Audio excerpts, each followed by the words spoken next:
Good morning. I'm Tristan Winder in the News 2 streaming studio at the Morning Pulse here on this Wednesday, September 24th. We're moving on through that work week and moving on through the month of September, surprisingly as well. It has just come and gone, but time does fly.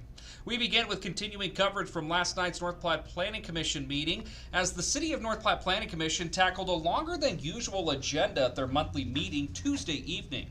At the top of the list, a topic that could impact many local residents, potential visitors to the community, proposed updates to the city's ordinances on how and where RVs can be stored or even parked.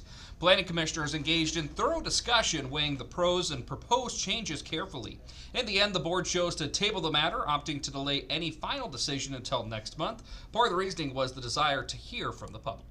We tried to sit down and looked at this and tried to make what adjustments we thought would be appropriate to address some concerns that have arisen.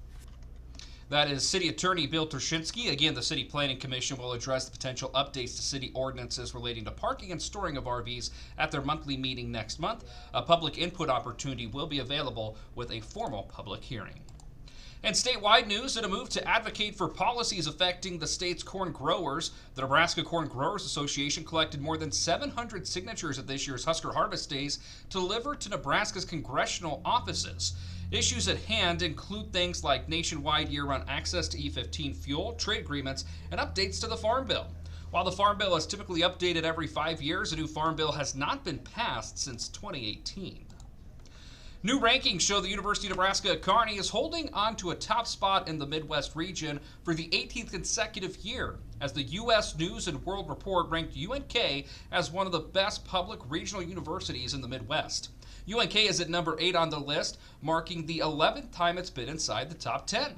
The publication puts Loperland at number 24 among all Midwestern universities, both public and private. They hold the same position there a year ago.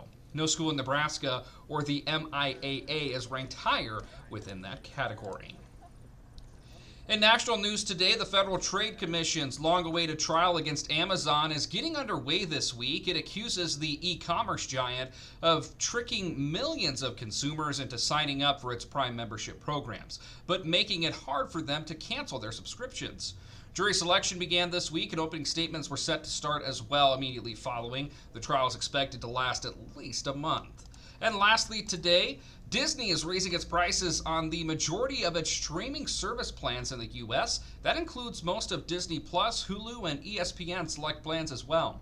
Most plans are increasing by $1 to $2, and this is the third time in 3 years that Disney has raised streaming prices in the U.S. The new prices are set to go into effect October 21st, so about a month away from that going into effect for your potential streaming platforms. Rounding out the morning pulse with a check the 7-day forecast. Temperatures today into the upper 70s. Kind of nice to see some of that sunshine and fall-like temperatures on the heels of that rainy, gloomy day we had yesterday. Thursday, temperatures rising into the low 80s. We'll stay in the low 80s on Friday. Not looking too bad for some Friday night football, although there could be some breeze that could impact some of the games as well. Definitely in that time of the year, you want to make sure that you've got adequate attire and even some of the blankets for those sitting in the grandstands for some of those Friday night football games this time of the year, as it's going to get awfully cool after that sun sets. Weekend temperatures not looking to be too bad, as we kind of hang out in those seasonable temperatures for this time of the year, upper 70s and into the low 80s. Have a great day.